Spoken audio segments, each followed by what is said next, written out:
April 17th, 1945. Late afternoon. Somewhere along a muddy road outside Kassel, Germany. The rain has just stopped, but the ground still sucks at your boots with every step. The air smells like wet earth, cordite, and burned fuel. Smoke hangs low, not from one explosion, but from dozens, the kind that tells you the fighting has already moved on, leaving only fragments behind. A line of German soldiers emerges from the tree line. They move slowly, too slowly for men who expect mercy, too deliberately for men planning escape. Rifles are slung low, muzzles pointed at the dirt. Helmets are chipped. Uniforms hang loose on bodies that have shrunk over the winter. One of them is Gefreiter Karl Müller, age 23. He hasn't eaten a proper meal in days, maybe longer. Time blurs when hunger becomes routine. His stomach tightens as he steps into the open. Across the road, American infantrymen from the 80th Infantry Division raise their weapons, not in panic, not in rage, but with calm precision. These are men who have done this before. Too many times. A U.S. sergeant shouts commands. Hands up, keep moving, one at a time. The Germans obey instantly. No speeches, no resistance. Just surrender. Muller lifts his hands and feels something unexpected beneath his fear. Relief. His war is over.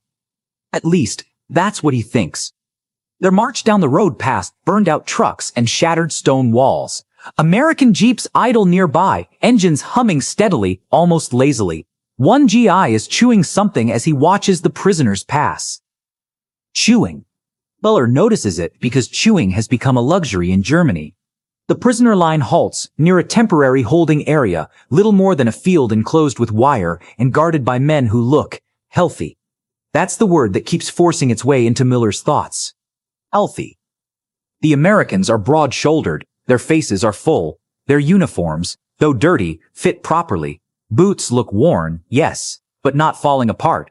Their movements lack the nervous twitch of men stretched past endurance. An American soldier walks past, carrying a metal mess kit. The lid is open. Inside, Muller sees meat. Not a thin slice. Not a rationed cube. Not something stretched with filler or ground with sawdust. A slab. Round, glazed with fat. Steam still rising. Steak. Muller blinks, certain his hunger is hallucinating. Then another soldier appears, laughing, holding a cup. White. Smooth. Melting slightly at the edges. Ice cream. For a moment, the battlefield disappears. No artillery, no flags, no Reich, no Führer. Just the impossible image of men eating dessert in the middle of a war that has starved Müller's country for years. You can almost feel the crack forming, not loud, not dramatic, but deep. Because this is not what he was told. For 6 years, German soldiers were taught one certainty. Germany was efficient. Germany was disciplined. Germany could outproduce anyone. American industry, they were told, was sloppy, decadent, soft, too focused on comfort to sustain a real war. But standing in that muddy field, watching U.S. soldiers casually discard half-eaten food into a trash barrel because they're already full, that belief begins to rot. Nearby, an American corporal sits on a crate, spooning ice cream straight from a cardboard container. He talks about baseball, about home, about how he hopes the war ends before summer. No urgency, no hunger, no desperation. Muller looks down at his own hands. They shake. Not from cold, from understanding. Within hours, the prisoners are loaded onto trucks, real trucks, not wood gas conversions barely held together by wire and prayer. The engines start instantly. No coughing, no pushing. They travel west. Days pass, or maybe weeks. Time fractures when survival becomes passive. Eventually, they arrive at a camp. Not a prison camp like the ones Muller has guarded in the east, barbed wire, watchtowers, mud, screaming, death. This place is organized. Rows of wooden barracks, medical tents, latrines that actually function, Red Cross signs, American flags snapping in the breeze. And food. On the first evening, POWs are handed mess trays. There is bread, white bread. Soft. There is meat again, vegetables, potatoes, coffee. Real coffee. Men stare at the trays as if they're traps. Some hesitate. Others eat too fast and get sick. Miller eats slowly, afraid it might vanish if he moves too quickly. Across the yard, American guards eat the same food. No separation, no superiority rations. Just abundance. That night, lying on a bunk with a full stomach for the first time in months, Miller doesn't dream of home. He dreams of factories. And for the first time since 1939, he understands something terrifying.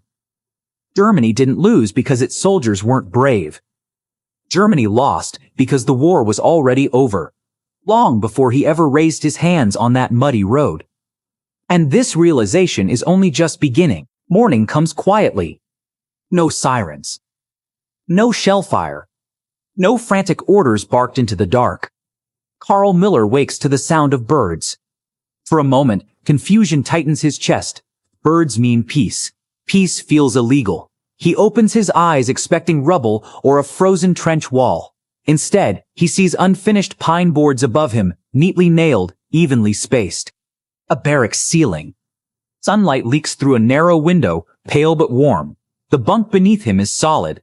Not straw. Not boards scavenged from ruins. A real frame. A real mattress. Around him, other German prisoners stir. Some sit up slowly, rubbing their eyes as if this place might dissolve if they look too closely. Others remain frozen, staring at the ceiling the way men do after surviving something they weren't prepared to survive. Food. That's what everyone is thinking. The night before felt unreal, like a cruel trick played by hunger itself. No one trusts abundance when starvation has trained you to expect disappointment. A whistle sounds outside. Not a shrill alarm. Just a signal. Men file out of the barracks into crisp morning air. The camp is clean. Almost painfully so. Gravel crunches underfoot. Paths are marked. Signs are written clearly in English and German. Mess hall. That word hits Miller harder than any explosion. Inside, the smell stops him cold. Bread. Fresh. Bread. Coffee. Fried meat. Something sweet. Sugar. Maybe syrup. The line moves forward, slowly, cautiously, like men approaching an unexploded shell. Trays are handed out, metal, heavy, clean. The serving line is run by American soldiers. They don't glare. They don't rush. One of them hums quietly to himself as he scoops food. Miller watches a ladle descend. Potatoes. Real potatoes. Not turnip mash stretched to breaking point. Not powdered substitute. Whole pieces, steaming. Then meat. Again. Thick slices. The tray slides down the line. Bread is added. Butter. Butter. A cup of coffee follows, dark, strong, the real thing. No one speaks. The Germans sit down, back straight, hands tight around utensils. Some whisper prayers, others stare. A few begin to eat immediately, unable to wait another second. Miller lifts his fork. His hand shakes. The first bite nearly breaks him. The taste is overwhelming, not because it's exotic, but because it's normal. That's the cruelest part. This is what food is supposed to taste like. Across the room, an older German officer, once a major, lowers his head and quietly weeps into his hands. No one mocks him. No one looks away. They all understand. This meal alone dismantles years of certainty. Back home, officers received better rations than enlisted men, or so the regulations claimed. In reality, even senior ranks survived on diluted soups, black bread mixed with fillers, and meat so rare it became rumor. Propaganda posters promised abundance just beyond the next victory. This hardship is temporary. The fatherland endures. The enemy starves too. But here, in captivity, there is more food than Miller has seen since before the war began. And the Americans eat the same meal. No hierarchy, no privilege. That fact lodges deep in his mind and refuses to leave. Later that day, Miller is assigned to a work detail: cleaning, carrying supplies, routine labor. Nothing brutal, nothing pointless. An American guard walks beside them, relaxed, rifle slung casually. He offers a cigarette to one of the prisoners. The man hesitates. The guard shrugs, lights one himself, and keeps walking. Miller notices something else. The guard's pockets bulge. Not with ammunition. With food. Chocolate bars, candy, packets of gum, things Miller hasn't seen since childhood. That evening, ice cream appears again. Not ceremoniously. Not as a reward. Just dessert. Some of the prisoners laugh, a sharp, disbelieving sound that surprises even them. Others sit in silence, spoons scraping slowly, each bite carrying more weight than the last. Because this isn't kindness. This is logistics. And that realization is worse. Miller begins to understand the scale of what he's seeing. This food didn't come from generosity alone. It came from factories, from farms untouched by bombing, from supply chains so vast they can afford waste. He remembers standing guard outside German depots with empty shelves, paperwork stamped and countersigned, promises made with nothing behind them. He remembers rumors, whispered at night, that American factories produced more trucks in a month than Germany could in a year. He had dismissed them as defeatist lies. Now he sees the truth served 3 times a day. The camp library holds newspapers. American newspapers. Carefully censored, yes, but still revealing. Photos of assembly lines stretching beyond the frame. Ships packed so tightly with supplies they look like floating warehouses. Miller stares at one image longer than the rest.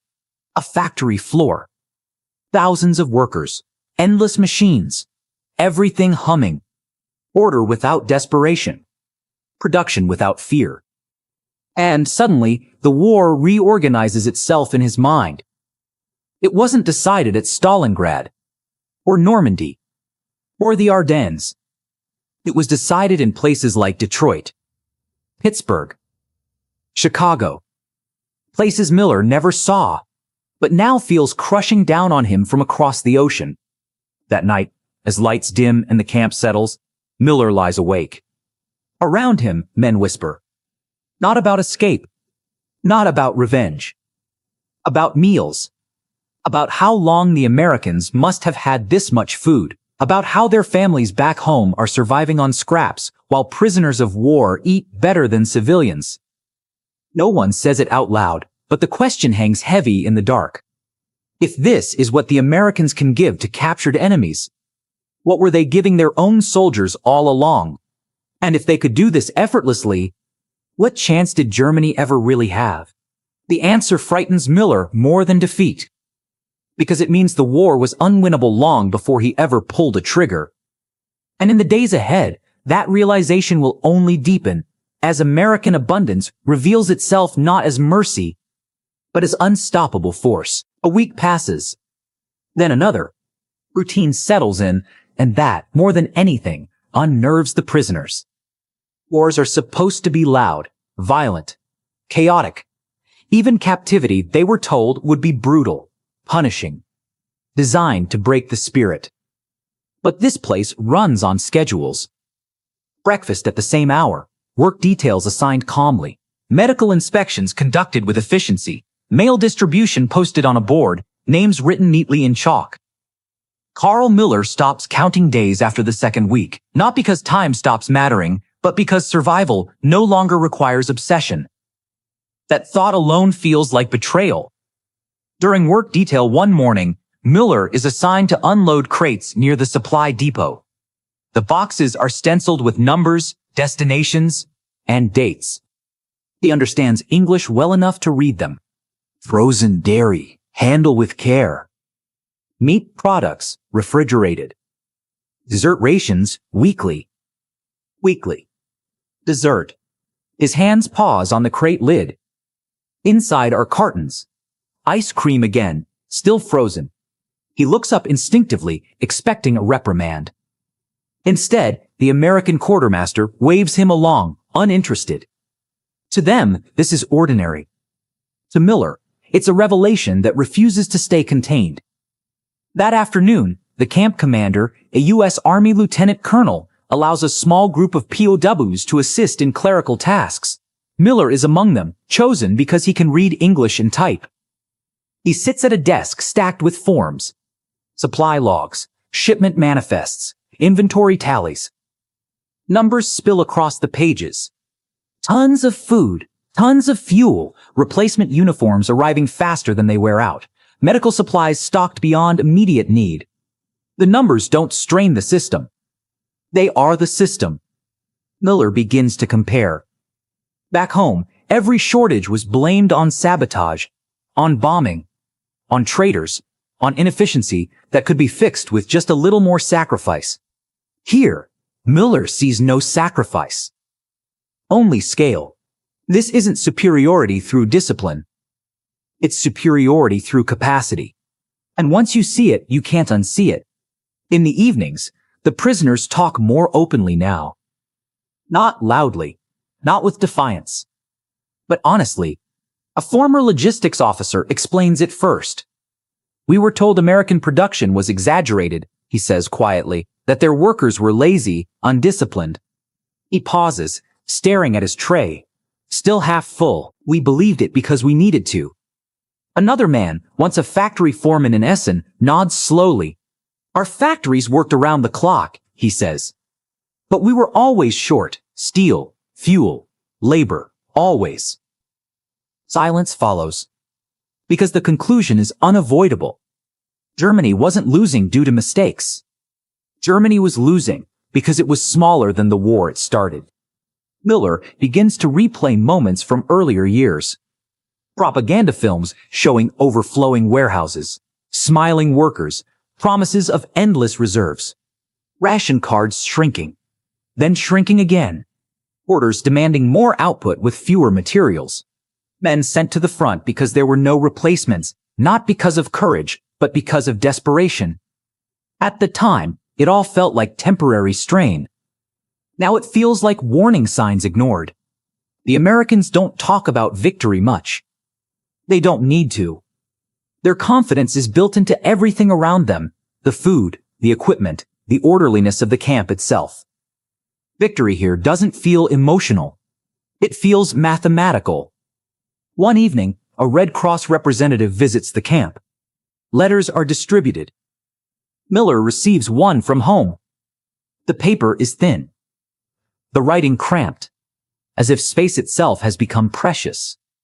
His mother describes standing in line for hours, turnip soup again, bomb damage near the station, a neighbor gone. She asks if he has enough to eat. Miller stares at the words until they blur. Around him, other men read similar letters. The contrast is unbearable. Captured soldiers eating better than their families. Enemies, living with more stability than civilians under the Reich. The lie doesn't shatter all at once. It peels away, layer by layer. That night, Miller walks to the fence during evening hours. Beyond it, American guards laugh softly, sharing cigarettes.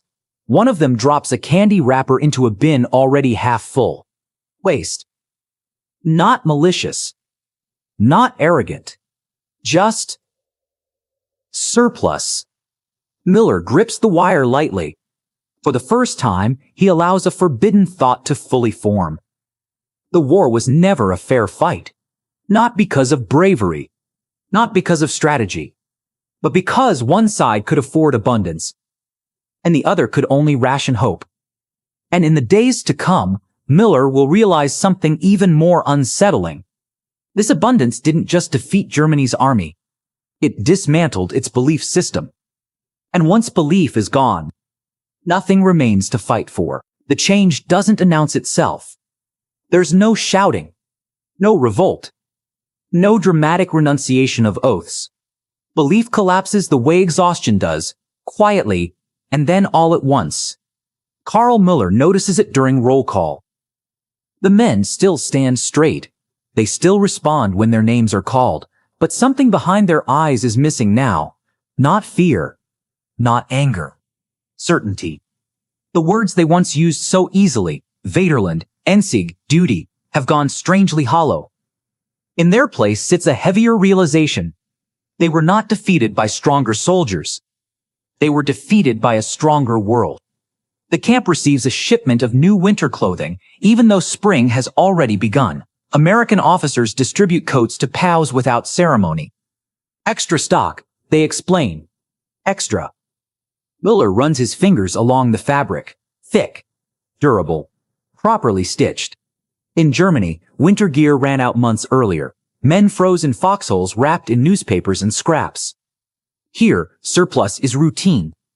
Later, Muller speaks with an American sergeant assigned to the camp, a man from Iowa, broad-shouldered, polite, unremarkable in every way that matters.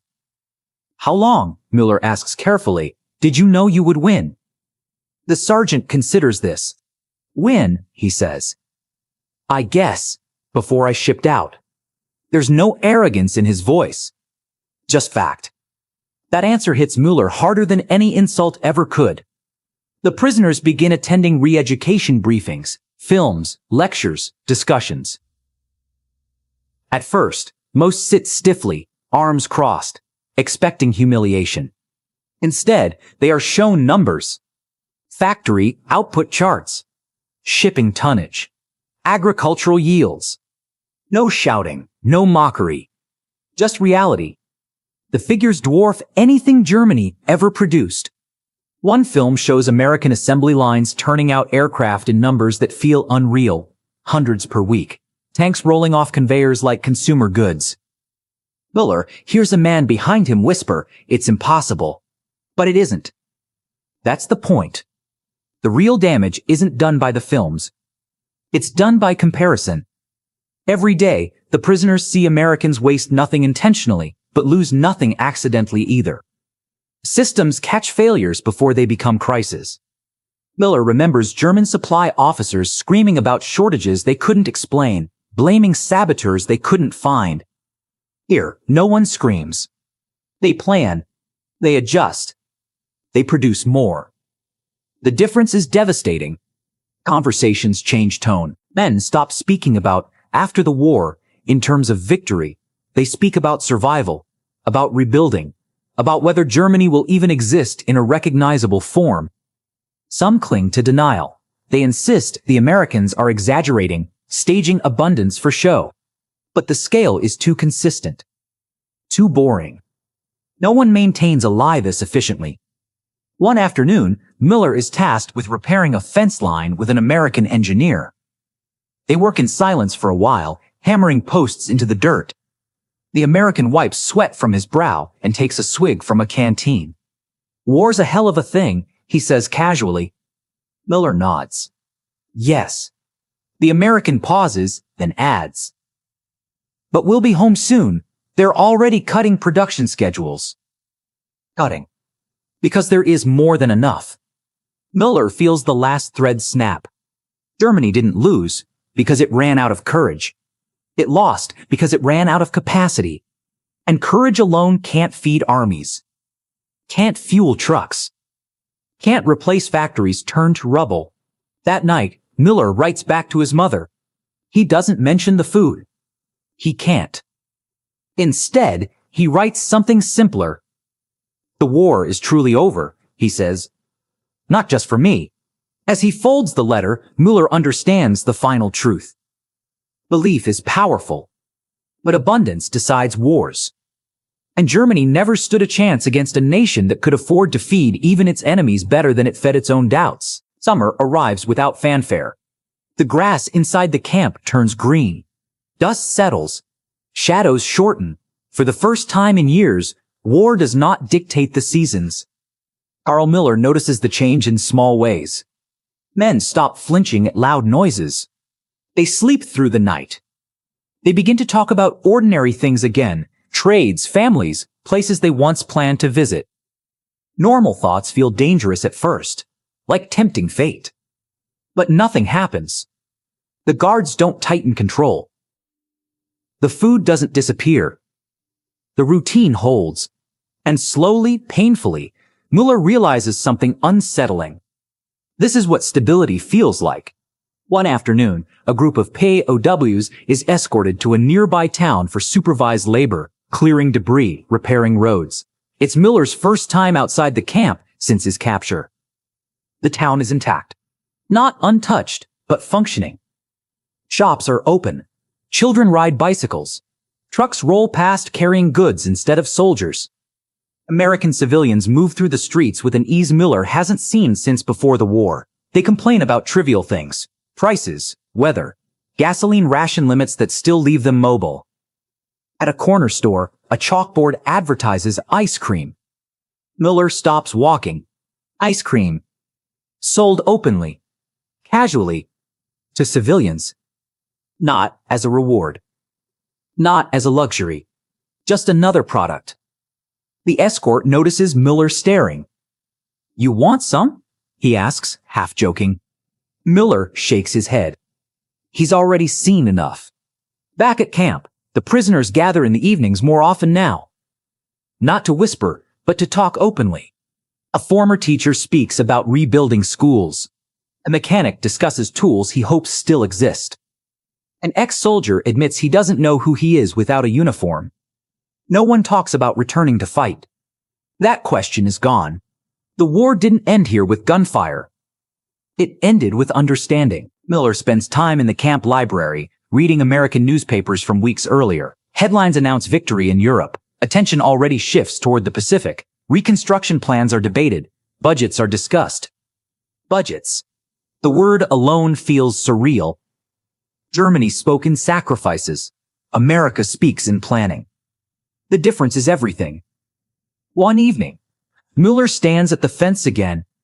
But this time, he doesn't grip the wire. He rests his hands on it lightly, almost respectfully. Across the fence, a group of American soldiers packs equipment. Some are laughing. One hums a tune Miller doesn't recognize. Another complains about missing home cooking. They're already moving on. For them, this chapter is closing. For Miller, it's just beginning. Years later, he will struggle to explain this moment to others. Not the capture. Not the food. Not even the defeat.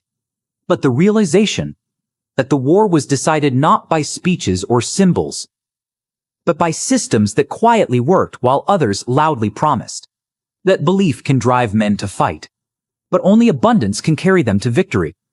Standing there, in a prisoner of war camp thousands of miles from home, Carl Miller understands the final truth of the conflict he survived. Germany lost the war long before it lost the battlefield. And America won it long before most soldiers ever fired a shot. The fence remains between them. But the war no longer does. The first men leave the camp in early autumn. Not all at once. Not triumphantly. Quietly. Names are posted. Paperwork is checked. Medical exams completed. Men who once crossed borders with rifles now cross oceans with documents stamped in ink. Carl Miller watches them go. Some carry small parcels, permitted items, soap, extra clothing, a book or two, things that still feel unreal to men who once measured survival in grams. Miller's own departure comes weeks later. On his final morning, he eats breakfast in the mess hall one last time. Eggs, bread, coffee. He eats slowly. Not because he's afraid it will vanish, but because he knows he will remember this meal for the rest of his life. The ship crossing the Atlantic is crowded with former enemies. Men lean against railings, staring at the water. The sea looks the same in every war, Muller thinks. Indifferent. Endless. Someone mentions steak. Someone else laughs softly. They don't talk about the fighting anymore, or the uniforms, or the flags.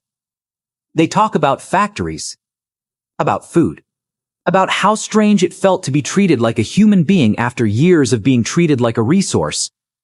Germany greets Miller with ruins. Stations reduced to shells. Streets choked with debris. Faces thinner than he remembers. The war is over, but hunger remains.